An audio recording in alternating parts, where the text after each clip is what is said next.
Can you tell me a little bit about some of the, I guess, policy, issues that trans service members are facing today?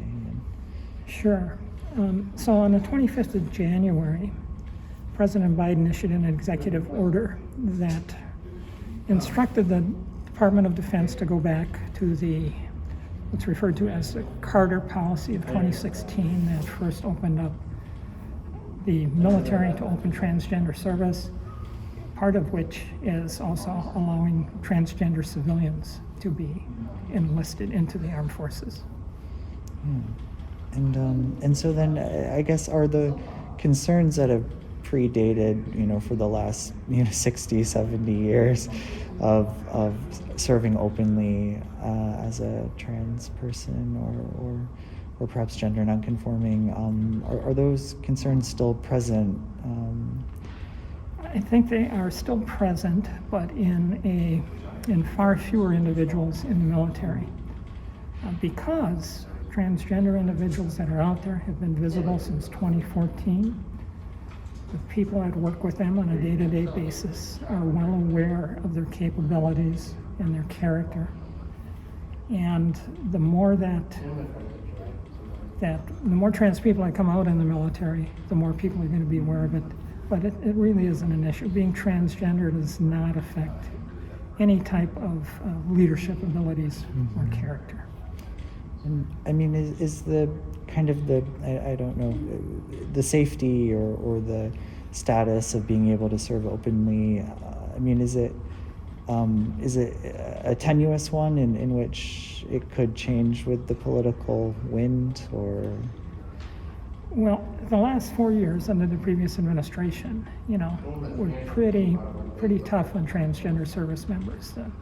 1,500 of them that were exempt, even under the ban.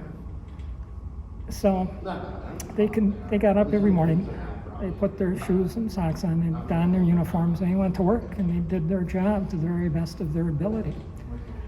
I think the fact now that we have reverted back to allowing people to serve openly, it just amounts to being, treating people with dignity and respect, and not confusing being transgender with having an adverse effect on readiness or morale or unit cohesion, because it doesn't.